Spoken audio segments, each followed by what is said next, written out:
Boa noite, eu sou o professor Paulo Nicoli Ramires e chegamos no nosso último dia, o quarto dia do nosso encontro sobre a jornada inaugural do Clube de Aforismos. E o tema de hoje, filosofia e pensamento crítico, como superar a epidemia de ansiedade na era digital.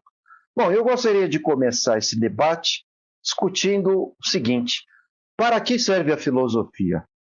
Bom, muita gente que não gosta de filosofia e que olha os filósofos e geralmente pergunta, mas filosofia serve para quê? Ela não dá dinheiro, ela não ajuda a perpetuar melhor a espécie. Eu acho que a filosofia não serve para nada. Geralmente os nossos críticos dizem isso, né? Geralmente quem tem uma visão mais utilitária, que só pensa em dinheiro, só pensa em bens materiais. E claro, nesse caso, nós, filósofos, de forma irônica, a gente chega a dizer o seguinte: você está certo, filosofia não serve. Bom, quando a gente, ou seja, nós mesmos da filosofia falamos a filosofia não serve, não significa dizer que ela seja inútil ou imprestável. A filosofia não serve porque nós usamos um trocadilho. Ela não serve porque ela não é servil, ela não é escrava, ela não é serva de ninguém. A filosofia é um livre pensamento, um pensamento crítico, e que não se sujeita a nenhuma ideologia política, a nenhuma forma econômica. A filosofia representa o senso crítico por excelência. E é por isso que ela não serve. Não é que ela seja inútil, imprestável. É porque ela é um saber desinteressado. Um saber desinteressado não significa que não seja interessante. Significa que não é utilitário. Significa que não se submete a nada e a ninguém. Então, essa é uma primeira característica do saber filosófico.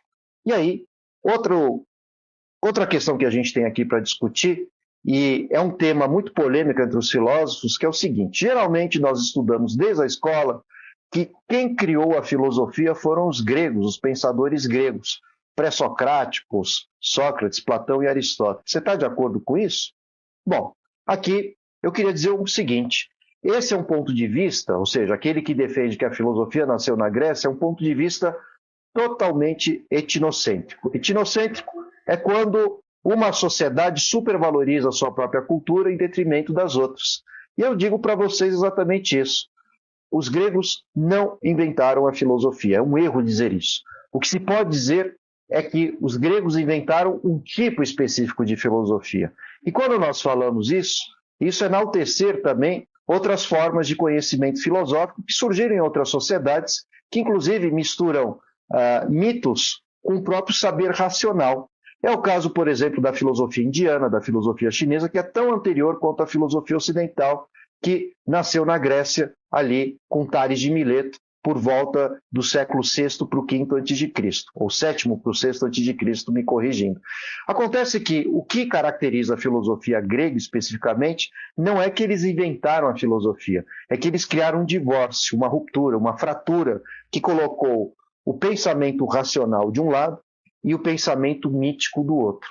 E aqui temos que abrir alguns parênteses, né? Porque o mito não é uma história falsa, mentirosa. Mito em grego significa narração. Mas não é qualquer tipo de narração. É uma narração com teor sensível, emotivo, que mexe com a sensibilidade das pessoas, né? Então, antes do surgimento da filosofia, tal como eu estou descrevendo aqui para vocês, na Grécia, né, eminentemente irracional e contra os mitos, o que predominava na Grécia era o pensamento mitológico. Assim como acontece em sociedades africanas, sociedades indígenas, ou mesmo filosofias orientais, mais oriente, como a chinesa e a indiana. Acontece que eles também fazem filosofia. Há muita filosofia no mito, a gente não pode negar isso. Só que a diferença é que as filosofias que não ocidental, elas combinam elementos da própria natureza, interpretações da natureza, com visões sagradas e com visões que, ao mesmo tempo, misturam a racionalidade. Então, por exemplo, por que o hindu cumprimenta um outro indivíduo dessa forma, né? Dentro das filosofias hindus, você vê no outro uma divindade. Então vejam que o sagrado, né, o humano e o natural estão combinados nas outras filosofias. Acontece que Tales de Mileto, ali na passagem do século VII para o VI a.C., foi o primeiro a buscar separar uma coisa da outra. Não exatamente com esses termos, né, filosofia, racionalidade, mas ele dizia que a origem do universo não está relacionada aos deuses, a eventos míticos, sobrenaturais, enfim, fantásticos. Ele vai dizer que o que deu origem ao universo, o que deu origem a tudo quanto existe, é o elemento água. Então vejam que esse tipo de explicação é mais racional e pragmático. Ele não está recorrendo a deuses, não está recorrendo à ideia de que a natureza tem algo de sagrado, é uma visão mais pés no chão e pragmática, né? Então, por isso mesmo que a gente diz que os gregos não inventaram a filosofia, mas um tipo muito específico de filosofia, que é um pensamento mais voltado à racionalidade. Mas isso foi bom, isso foi ruim? Bom, isso eu explico para vocês no Clube de Aforismos, né? A gente vai estudar vários filósofos, entre eles o próprio Nietzsche, que foi um filósofo que no século XIX, que mostrou que não foi assim tão bom negócio a gente separar o racional do mítico. Por isso mesmo que Nietzsche foi um grande crítico de Sócrates e Platão. Por quê? Porque Sócrates e Platão, ali na virada do ano 400 para o 300 a.C., foram dois filósofos que promoveram uma verdadeira batalha, uma cruzada contra a mitologia, menosprezando o máximo que puderam. Bom, dali para frente, o conhecimento filosófico ocidental colocou a razão de um lado e o mito do outro. A razão de um lado e o corpo, as sensações, os sentimentos do outro. Não que não houvesse críticas durante esse percurso. Aristóteles criticou bastante seu mestre Platão, dizendo que o corpo é importante para o conhecimento. Epicuro foi um filósofo que dizia que a virtude está nos prazeres corporais. Spinoza chegava a dizer no século XVII que a razão e os sentidos não se separam. Merleau-Ponty foi um filósofo no século passado, década de 50, que dizia que corpo e alma, corpo e mente formam uma unidade inseparável. Enfim, mas esses temas e outros tantos diversos a gente discute lá no nosso clube. Bom, então a gente já resolveu duas questões aqui. Para que serve a filosofia? Ela não serve, porque ela é um livre pensamento, não é servil, não é escrava de ninguém. Não é que ela não preste. Não é isso que a gente quis dizer. A gente quis dizer, na verdade, é que ela é um livre pensamento. E o segundo ponto é que não podemos ser etnocêntricos a ponto de dizer as outras culturas não têm filosofia. Elas têm, mas são filosofias diferentes que unem o sagrado, né, portanto, o próprio mítico com o racional, o humano, natural e o divino, né, integrados numa mesma filosofia. E o diferencial da cultura ocidental foi separar um caminho do outro, né, ou seja, o racional de um lado e o mítico do outro. Bom, agora, o outro tema que chama a atenção, ainda nessa comparação entre a filosofia da cultura ocidental e das demais culturas, é um livro muito interessante. Geralmente o sábio, ele traz a palavra contemporizadora, a palavra amiga, a palavra que traz algum conforto. Por exemplo, vocês devem conhecer a famosa monja Korin, né, que é uma monja muito importante, budista, e toda vez que eu escuto ela, eu fico sensibilizado. Eu falo, puxa, não, quanta sabedoria, quanta inteligência. Ela traz uma palavra que traz um certo conforto, um equilíbrio, mesmo entre pessoas, né, que estão numa situação de oposição, né? Então, geralmente o sábio ele trabalha com a figura de linguagem, né? Por exemplo, Jesus, desse ponto de vista, não é um filósofo, mas seria um sábio. Afinal de contas, ele tem parábolas, né, figuras de linguagem que trazem uma lição de vida, né? Essa é a posição do sábio. Então, a filosofia indiana, a filosofia chinesa, os sábios, né, do Oriente, da África, os pajés aqui das sociedades indígenas, todos eles nos trazem um caminho da sabedoria através de figuras de linguagem e que trazem também um certo conforto, uma certa reflexão sobre a nossa vida. Agora, o filósofo, por sua vez, não traz exatamente isso. O filósofo é uma pedra no sapato. Do ponto de vista geral da sociedade, do senso comum, o filósofo é um desgraçado, é um maldito. Ele traz a palavra inimiga. Não que ele queira entrar em guerra contra todos e contra todos. É porque o filósofo, ele é incômodo. Ele questiona os valores da sociedade, questiona aquilo que os gregos chamavam de doxa, opinião, senso comum, as ideias predominantes. Ele questiona o fato de que muitos se expressam bem, mas sem conteúdo. Muitos têm poder político, mas não se preocupam com a sociedade. Então, ao longo da história da filosofia, os filósofos foram mortos. É o caso de Sócrates, que foi morto em praça pública, foi envenenado, né, através de um julgamento em que parte da sociedade ateniense, a maior parte, votou a favor da morte de Sócrates, aliás, da punição que levou à morte de Sócrates. Aristóteles teve que deixar Atenas, né? Apesar dele não ser grego, mas sim da Macedônia, ele também teve medo da xenofobia, perseguição aos estrangeiros e aos filósofos. Bom, tivemos outras situações, como, por exemplo, na transição da Idade Média para o período moderno. Giordano Bruno foi queimado vivo. Copérnico só lança a obra a sua obra A Revolução dos Orbes Celestes na semana da sua própria morte, com medo da Inquisição. Galileu passou por 2 processos inquisitórios, Spinoza e Descartes tiveram que se exilar na Holanda para não serem perseguidos. A gente vê filósofos sendo censurados, governos perseguindo filósofos. Então vejam que o filósofo é diferente do sábio. O filósofo, ele traz a indagação que promove questionamentos sobre os valores da sociedade. Então, a filosofia é para todos, mas ao mesmo tempo não é para qualquer um, né? Exatamente porque ela mexe, né, com os nossos valores mais profundos, aqueles com os quais nós fomos criados muitas vezes, né? Então, o filósofo, ele incomoda. E essa é uma característica que acompanha essa categoria filósofo criado pela cultura ocidental. Então, volto a dizer, as outras culturas têm seus sábios, têm suas filosofias, mas os sábios trazem a palavra amiga. O filósofo traz o desconforto, ele traz o estranhamento, o que os gregos chamam de talma. Esse estranhamento significa não observar mais o mundo de acordo com o nosso olhar cotidiano, com a nossa visão comum. Ou seja, é necessário desnaturalizar o mundo à nossa volta. Por isso mesmo que o filósofo questiona tudo e a todos. Por que vivemos em sociedade? O que somos nós neste universo? Afinal de contas, existem mais estrelas no universo do que grãos de areia neste planeta. Então, o que nós estamos fazendo aqui neste mundo, né? Por que existe família? Por que existe política? Enfim, como é possível eu transformar ideias em palavras e vocês estarem, de repente, anotando o que eu estou dizendo agora?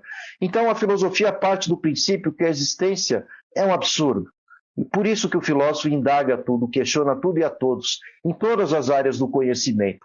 A filosofia não é uma ciência, é uma forma de pensar que influencia todas as demais ciências. O papel do filósofo não é encontrar a verdade, mas é fazer as verdadeiras perguntas. Perguntas estas que devem ser respondidas pelas demais áreas do conhecimento científico.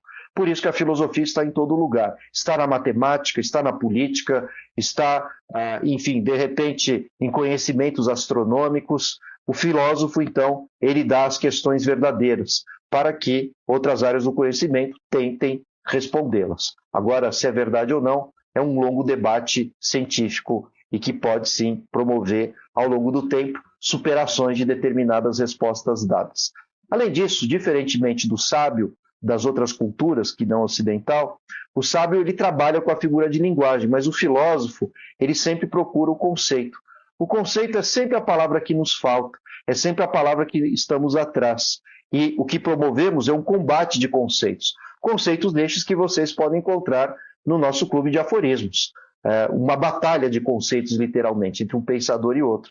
E se você pensar bem, qualquer área do conhecimento que você seja formado, mesmo que você que esteja em escola, repara a quantidade de conceitos que você aprende, né? Seja na física, seja na sociologia, na história, na política, enfim. Todas as áreas do conhecimento científico são devedores da filosofia, porque a filosofia é um saber que pensa com conceitos, muitas vezes racionais, outras poucas vezes sensíveis, mas o conceito é sempre a palavra que a gente está atrás e é o debate que é promovido a partir desses conceitos, uma rinha de conceitos, diriam alguns alunos meus. Bom, e finalmente aqui eu queria tratar de 2 obras de arte que revelam muito bem o que é filosofia, né? Lembrando que o termo filosofia vai surgir provavelmente nas mãos de Pitágoras, um filósofo que teria vivido ali no século V a.C., numa região da Grécia, que hoje é Itália, chamada Samos. Philos vem do grego, a filia, né, que significa amor fraterno, amizade, um gosto intenso por algo, né? E sofia significa sabedoria, conhecimento. Então, filosofia é o amor ao conhecimento, né? É um desejo pela sabedoria, por um saber mais profundo. Bom, então já sabemos que a filosofia não serve porque ela não é escrava de ninguém, já sabemos que a filosofia na cultura ocidental é diferente, o que não significa dizer que outras culturas não tenham filosofia. Sabemos que a filosofia não é uma ciência, a ciência ela procura trabalhar com elementos mais objetivos da realidade, não que a filosofia não possa fazer isso, mas a ciência depende de experimentação, matematização, observação, e o filósofo tem uma tendência, não uma regra, mas uma tendência de trabalhar temas mais subjetivos. Por exemplo, pergunte a um cientista o que é a felicidade. É difícil a gente transformar a felicidade num cálculo. Claro que existem alguns parâmetros da psicologia que tentam fazer isso, Mas se eu questionar para vocês qual é a essência do amor, qual é a essência da felicidade, vejam que a gente entra em temas e termos também que não são tão concretos e tangíveis, né? Tratam, né, de uma especulação racional mais subjetiva. Mas claro que nós também temos filósofos que atravessam a materialidade. É o caso do Marx, né, que a gente disponibilizou para vocês gratuitamente ali nos aforismos. Vocês vão ver que é uma filosofia mais pragmática, mais materialista. Bom, para fechar aqui o nosso encontro, eu queria destacar duas obras que vocês vão ver aqui na tela, que versam um pouco sobre o que é o filosofar, né? E como ele traz também um pensamento crítico. A primeira dessas obras é a obra O Pensador, do Rodin, esculpida em 1904. Todo mundo conhece essa obra O Pensador, mas o que poucos sabem é que nunca foi a intenção do Rodin criar essa obra. Vocês sabiam disso?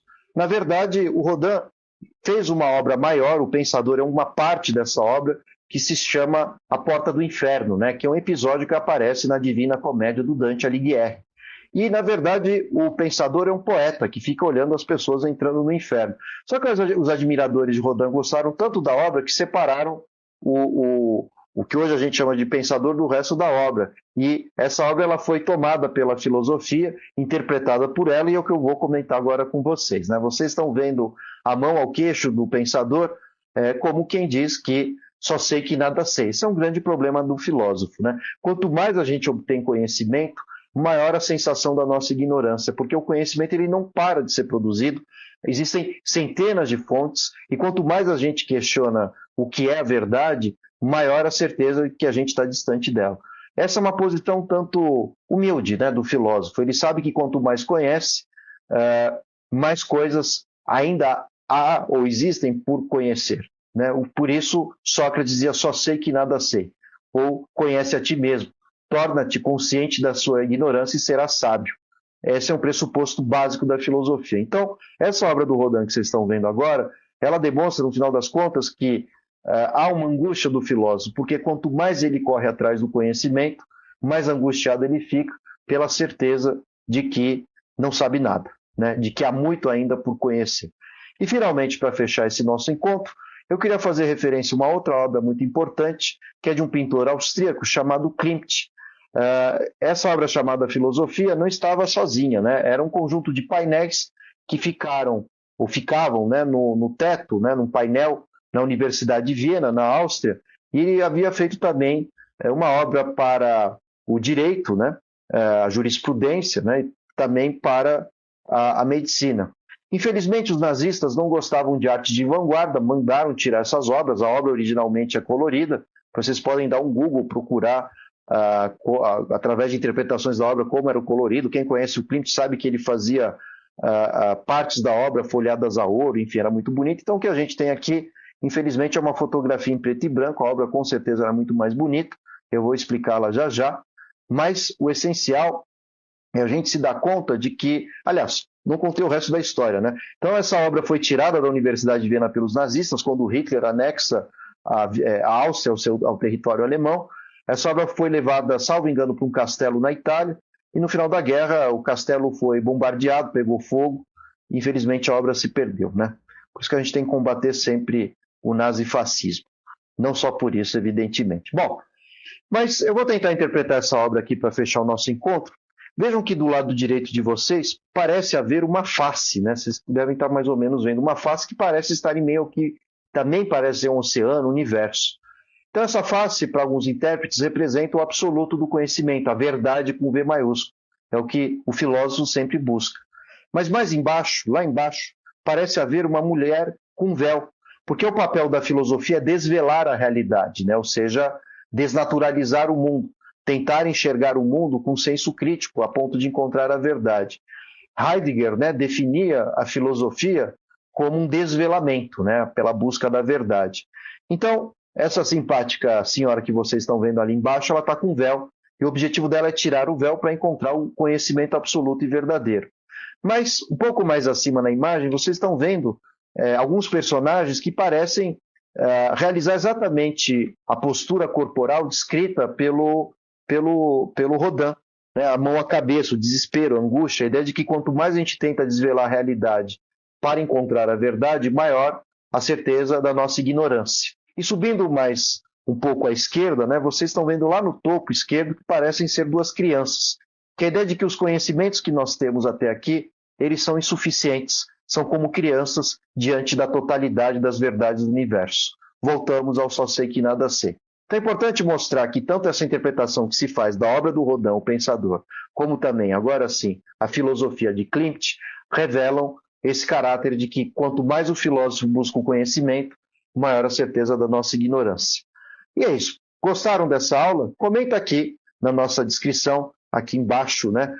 Comente, critique, faça perguntas. A gente tenta responder o máximo possível e no menor tempo possível também. E eu queria agradecer a paciência de vocês. Espero que vocês tenham gostado, então, dessa nossa jornada de 4 dias. E se gostou dessa aula, entra no nosso clube de aforismos, está aqui embaixo na descrição também. Você vai ter 5 dias gratuitos para poder acessar. E eu gravei alguns bons fragmentos, né, de aforismos sobre Karl Marx, né, esse autor tão polêmico, a quem ame, a quem deteste. Você quer entender melhor sobre ele? Ou já estudou, esqueceu?